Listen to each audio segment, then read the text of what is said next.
बिस्मिल्लाहिर्रहमानिर्रहीम। अस्सलाम वालेकुम। उम्मीद है मेरे तमाम देखने वाले बहन भाई खैरो खैरियत से होंगे। अल्लाह ताला हमारे तमाम देखने वालों को खुश रखे, आबाद रही, आमीन या रब्बुल आलमीन। तो कल वीडियो मैंने नहीं बनाई थी। कल काफ़ी रात बहन भाइयों के कमेंट है कि बाजी आप वीडियो कब अपलोड करेंगी, हम वीडियो के इंतजार में हैं। तो भाई बाजी के पास वीडियो होती तो बाजी अपलोड करती ना। कल हमारे घर आए थे फर्स्ट टाइम मेहमान काफ़ी सारे, जिसकी वजह से मैं वीडियो नहीं बना सकी। और सेकंड टाइम मैं चली गई थी बस्ती मलाने, जहाँ पर मेरा पुराना घर था। थोड़ी देर मैंने अपने पुराने घर को खोला, वहाँ पर ठहरी रही। कुछ ज़िंदगी की तकलीफ़ें, कुछ वहाँ पर गुजरे हुए मेरे और मेरी प्यारी बेटी मुस्कान ज़ारा के यादें, इस तरह से काफ़ी देर वहाँ बैठी रही, रोती रही। उसके बाद फिर मैं कुछ रिश्तेदार थे जो हमारे, उनके घर चली गई। तो इस तरह से कल सारा दिन मेरा गुजर गया। शाम में मगरिब के टाइम घर वापस आई तो मैंने बना बनाया खाना मंगवा लिया। आज सुबह मैंने बच्चों को नहलाने के बाद, सफाइयाँ वगैरह करने के बाद सोचा कि कोई आज बाहर जाएंगे, व्लॉग बनाएंगे। लेकिन यकीन करें बाहर इतनी गर्मी है, इतनी गर्मी है। आप ये सोचें दर्जा हरारत 47 है और कभी 48 है, ऐसे ही ऊपर नीचे आ रहा है। मोबाइल पे मतलब अपडेट आती रहती है तो मुझे पता चलता है कि कितनी बाहर गर्मी है। और ऊपर से इतनी गर्म लो घुली हुई है, जिसकी वजह से मैंने सोचा कि बाहर जाना बिल्कुल बेवकूफ़ी का काम है। लिहाजा आज भी मेरा कोई इरादा नहीं था वीडियो बनाने का, क्योंकि जो प्यारे बहन भाइयों गर्मियाँ पड़ रही है ना पूछें। 47 और 48 पर दर्जा हरारत होता है, मोबाइल पर शो होता है तो हमें भी पता चल जाता है कि बाहर कितनी गर्मी है। और बाहर जो गर्मा गर्म लो है वो तो स्किन को झुलसा रही है। इस गर्मी में बाहर जाकर व्लॉग बनाना इतना आसान नहीं। अगर मैं बाहर व्लॉग बनाने चली गई और शाम को जब वापस आई हो गई मैं बीमार, तो इतनी मेरी अर्न नहीं होगी जितने मुझे अपनी बीमारी पर लगाने पड़ेंगे। जो जितनी गर्मियाँ पड़ रही थी, इसके बाद मैंने सोचा चंद दिन सुकून किया जाए। रोजी रोटी रब के हाथ में, ना कि किसी इंसान के हाथ में। तो दोपहर को मैं फ्रेश हुई। फ्रेश होने के बाद थोड़ी देर मैं लेट गई और लेटी तो मुझे नींद आ गई। मुझे बच्चों ने उठाया कि अम्मी कॉल आ रही है। और कॉल जब मैंने देखी तो हमारे मुतलका थाने कोटछुटे बाईपास पे मेरा घर है, तो कोटछुटे थाने से मुझे कॉल आ रही थी थानेदार साहब की। क्योंकि जो पिछले दिनों मेरे मसले मसाइल चले उनके बाद मेरे पास थानेदार का नंबर सेव था।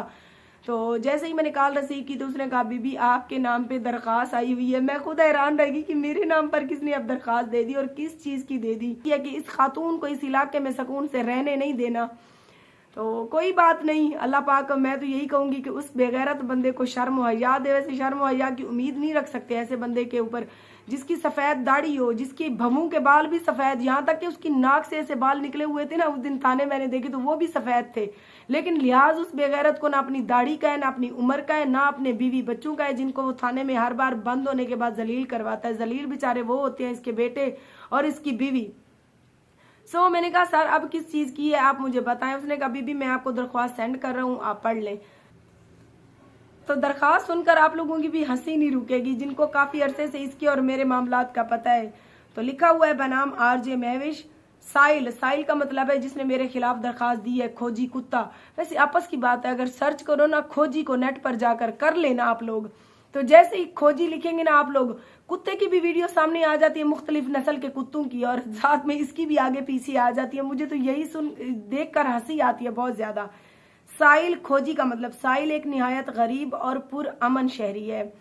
प्यारे बहन भाइयों, अगर वो शरीफ और पुरअमन शहरी होता 2 बार उसके ऊपर FIR ना हो चुकी होती, 2 बार वो थाने से माफिया मांग कर जूते खाकर बाहर ना जाता।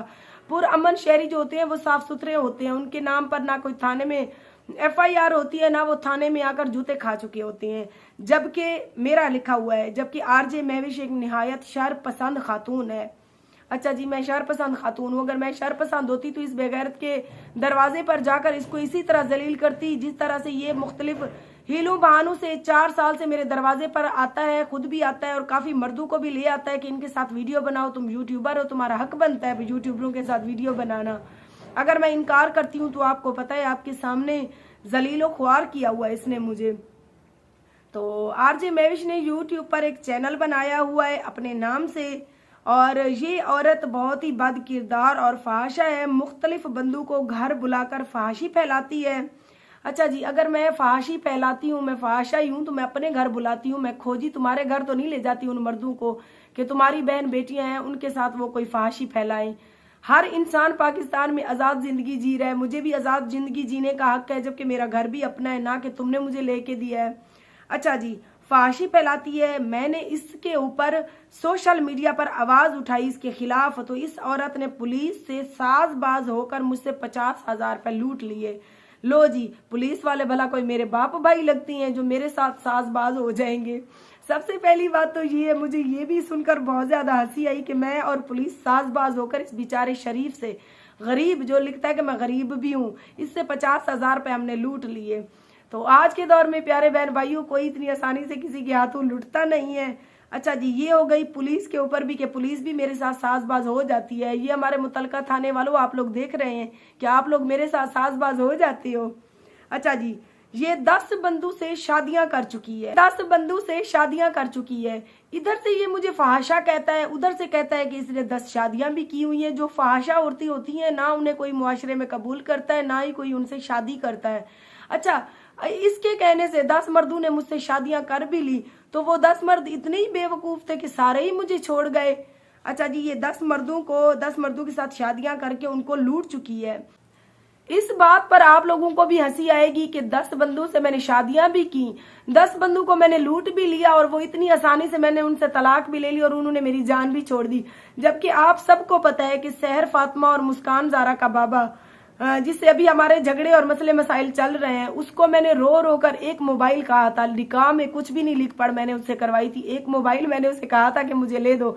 लेकिन जब भी झगड़ा हुआ उसका और मेरा, वो 2 लाख का था, 2.5 लाख का था आईफोन नॉन PTI है, वो मुझसे छीन लेता था।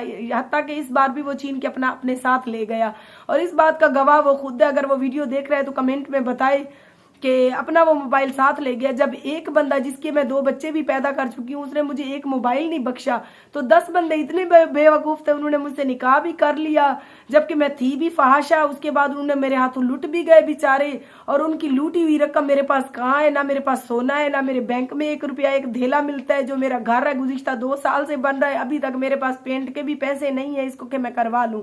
तो 10 बंदे इतने जिम्मेदार थे, तो उनकी लूटी हुई रकम गई कहाँ।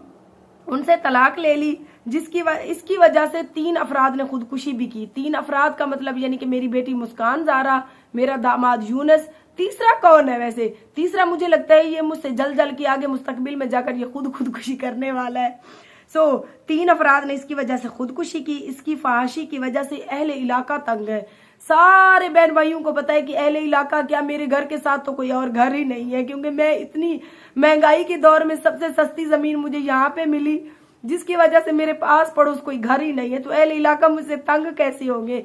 जो मेरा पिछला बस्ती वाला घर था, वहां पर मेरे पहले ससुराली रिश्तेदार थे, वो अभी तक मेरी तारीफें करते हैं। कल भी मैं उन्हीं के घर गई हुई थी, चंद रिश्तेदारों की, क्योंकि मेरा वो पहला शौहर अच्छा नहीं था, लेकिन उसके घर उसकी फैमिली वाले जो रिश्तेदार थे वो अभी तक मेरी दिल से इज्जत करती है। मैं अभी भी कल भी उन्हीं के घर गई थी। पूरा बस्ती मलाने से लेकर कोट छुटे से लेकर डेरा गाजी खान, जमपुर, इस सिटी से अगर कोई अहले इलाके वाला बंदा मुझसे तंग है तो वो प्लीज जरूर थाने आकर मेरी इतला करे कि हम इस बीबी से तंग है, इसने हमसे कुछ लूटा है, इसने हमें जलील किया या कुछ भी किया है। जरूर आइएगा, ताकि इस बेचारे के साथ भी तो कोई खड़ा होना। अच्छा जी, ऐसे अहले इलाका तंग आ चुकी है। ये गरीब और सादा लोगों को लूट लेती है। गरीब और सादा लोग कैसे लूट जाती है मुझसे, जबकि मैं तो कभी किसी के साथ सरोकार भी नहीं लगती। मेरे दरवाजे पे कोई आदमी भी आते हैं तो मैं माजरत कर लेती हूँ कि भाई मैं खाली मर्दों के साथ वीडियो नहीं बनाती। अगर कोई फैमिली यूट्यूबर आ जाती है, वो भी एहतराम और इज्जत के साथ, तो मैं उनको जरूर घर में बिठाती भी हूँ। उनकी औरतें अगर यूट्यूबर होती हैं तो उनके साथ वीडियो भी बनाती हूँ कि लिहाजा इस बद किरदार औरत के ऊपर कड़ी कार्रवाई की जाए। प्यारे बहन भाइयों, ये तो है वो मौलवी, वो बंदा जो कहता है मैं अच्छी अच्छी बातें करता हूँ, तबलीग झाड़ता है सोशल मीडिया पर। सबसे पहली बात तो इसकी जब इतनी उम्र ढल गई है, इसके बेटे कमाने वाले हैं, ये कहता है कि मैं अच्छा खासा, किसी को कहता है मैं जिम्मेदार हूँ। अभी इसने दरख्वास्त पे लिखा हुआ है कि मैं गरीब हूँ, गरीब और पुरअमन शहरी हूँ। इसकी तो अपनी जबान नहीं है, कहीं पर कहता है कि मैं अच्छा खासा जिम्मेदार हूँ, किसी जगह पे लिखता है कि मैं बहुत ही गरीब और पुरअमन शहरी हूँ। और इस पुरअमन शहरी के ऊपर 2 बार पर्चे भी हो चुके हैं, 2 बार ये थानों के जूते भी खा चुका है, और कहता है कि ऊपर से थाने वालों को भी कहता है कि इसके साथ साजबाज हुए। थाने वाले मेरे लगते ही क्या है कि मेरे साथ साजबाज हो जाएंगे।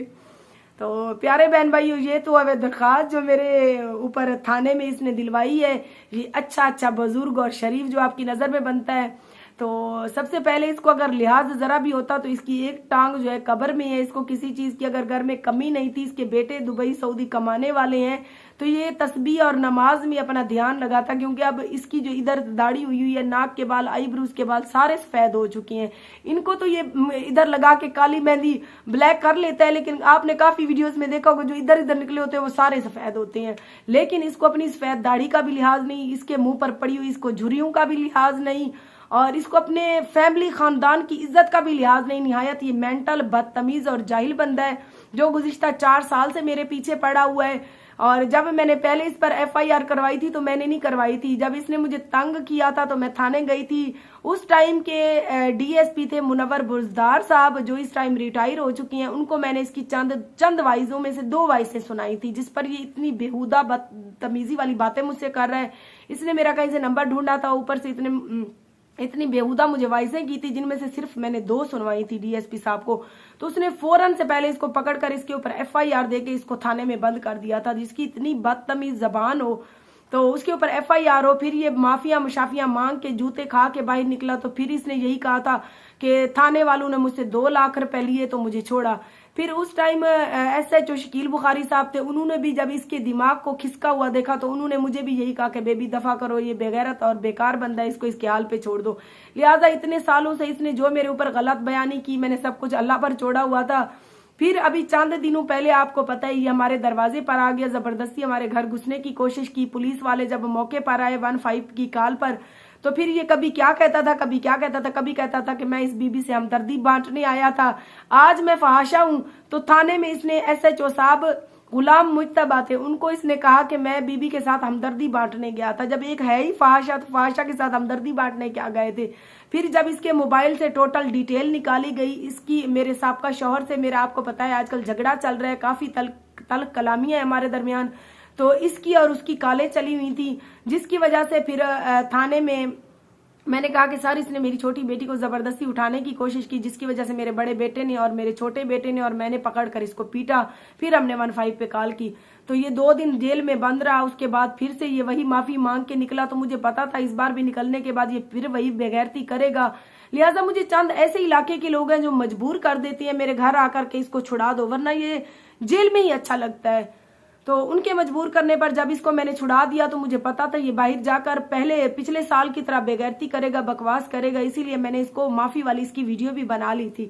तो जब ये बाहर निकला तो फिर ये लोगों से कहने लगा, किसी को कहता था इसने मुझसे लाख रुपए लूट लिए, किसी को कहता था इसने मुझसे 50,000 ले लिए, तो किसी को कहता था थाने वालों ने मुझसे इतने पैसे ले लिए। तो तंग आकर मैंने इसकी वो वीडियो जिसमें ये माफी मांग रहा है और मैंने इसको अजराए अल्लाह माफ किया था, मैंने वो सोशल मीडिया पे अपने चैनल पर लगाई, जिस पर उस वीडियो पर इसने मुझे स्ट्राइक लगा दी। वो वीडियो मेरी डिलीट हो चुकी है। तो मुझे इस बात का बिल्कुल भी कोई दुख नहीं है कि मेरी इसने वीडियो को स्ट्राइक लगा के डिलीट करवा दिया, क्योंकि 25 से 30 हजार बंदा इसकी असलियत देख चुका था और वो वीडियो डाउनलोड करके मुख्तलिफ पेजों पर भी लग चुकी है, वहां पर भी लोगों ने इसको देख लिया। उसके बाद अब ये जितना भी कहे कि इसने मुझसे इतने पैसे लिए हैं, थाने वालों ने मुझसे इतने पैसे लिए हैं, थाने वालों ने भी इसको खिसका हुआ समझा हुआ है दिमाग से। लिहाजा इस खिसके हुए बुढ़े को मेरा यही पैगाम है कि मैं तो तुम्हें चाचा भी नहीं कहूंगी, क्योंकि चाचे के लिए भी कोई इज्जतदार इंसान का होना जरूरी है। तुम अपनी दरखास्त थाने में दे आए हो, तुम अपनी दरखास्त उठाकर जहां भी जाना चाहते हो जाओ, तुम्हारे पास जो सबूत है कि मैंने तुमसे पैसे लिए हैं या कुछ लिया है तुम वहां पेश करो, फिर मैं भी जाऊंगी, जो मेरे पास होगा मैं भी आगे जो है ना दिखाऊंगी, और उसके बाद जो कड़ी कार्रवाई होती है फिर तुम करवाओ मेरे ऊपर। बाकी अल्लाह पाक बेहतरी करेगा। स्ट्रॉन्ग उज़्मा आई थी, आपको पता है परसों जुम्मे वाले दिन मेरे घर, तो अल्लाह ताला एक दर बंद करता है तो 100 दर खोल देता है। वो बेचारी 1 लाख रुपए कहीं से मेरी इमदाद लेके आई थी, जिसमें से 20,000 का उसने पेट्रोल लाहौर से आई तो डलवाया, 80,000 उसने मुझे दिए। जैसे ही वो 80,000 की मैंने वीडियो बनाई तो इसके तो तन बदन में आग लग गई। अब ये लोगों से कहता फिरता है कि 80,000 रुपए इसको मिले हैं, उसमें से 50,000 ये मुझे दे, भी मैं तुम्हें क्यों दूं, तुम्हारे नाम पे तो नहीं आए। अल्लाह ताला मेरी नीयत साफ है, मुझे रंग लगा रहा है, मुझे अल्लाह पाक मेरी सोच से भी बढ़कर दे रहा है। तो इस तरह से नहीं होता कि तुम मेरे पैसे देखकर पागल हो गए हो। तो प्यारे बहन भाइयों, ये तो इस खिसके हुए बुढ़े की हकीकत। मैं बैठी थी तो मैंने सोचा कि अपनी यूट्यूब फैमिली के साथ कोई बात नहीं छुपाती तो ये बात भी शेयर कर दूं। तो जो कहता है कि मैं अच्छी अच्छी बातें करता हूं, मैं अच्छा हूं, अच्छा इंसान को अपने आप को कहना नहीं पड़ता कि मैं अच्छा हूं, अच्छा बनना पड़ता है, जिसके लिए दुनिया को नजर आना चाहिए कि मैं अच्छा हूं या बुरा हूं। तो अगर ये अच्छा है या अच्छा था तो इसके हाथ में तस्बीह और नमाज होनी चाहिए थी। ये किसी मस्जिद में पड़ा हुआ नजर आता, ना कि बुढ़ापे में सफेद दाढ़ी के साथ ऐसे यूट्यूब पे वीडियो बना रहा है, साथ में खुद को खुद ही कह रहा है कि मैं अच्छी अच्छी बातें करता हूँ दोस्तों, मैं अच्छा हूँ, पूरी दुनिया बुरी है। तो ऐसे जो होते हैं बुढ़े, वो दिमाग से खिसके हुए होते हैं। तो मैंने तो इसको इतने साल से इसके हाल पर छोड़ा हुआ है, लेकिन ये समझता है कि मैं इस तरह से इसको जलील करूंगा तो ये तंग आकर अपनी बेटी की तरह खुदकुशी कर लेगी। मेरे पास प्यारे बहन भाइयों खोने के लिए कुछ भी नहीं बचा। मेरी बेटी थी जो इसकी गंदी बातों की वजह से इस दुनिया से चली गई। तो प्यारे बहन भाइयों, ये तो थी आज की डिटेल जो मैंने आपके साथ शेयर की कि आपकी प्यारी बहन आरजे महविश के ऊपर मुतल्लिका थाने में दरखास्त दे दी है इस बंदे ने, जैसे दरखास्त के ऊपर ये मुझे मरवा ही देगा। तो ये तो थी आज की हकीकत, आज की डिटेल। बाकी इंशाल्लाह मिलेंगे सुबह किसी नई वीडियो के साथ। बाकी अल्लाह पाक बेहतरी करेगा। जिस तरह से अभी तक मैं साबित कदम हूँ, आगे भी अल्लाह ताला मुझे ऐसे ही साबित कदम रखेगा इंशाल्लाह।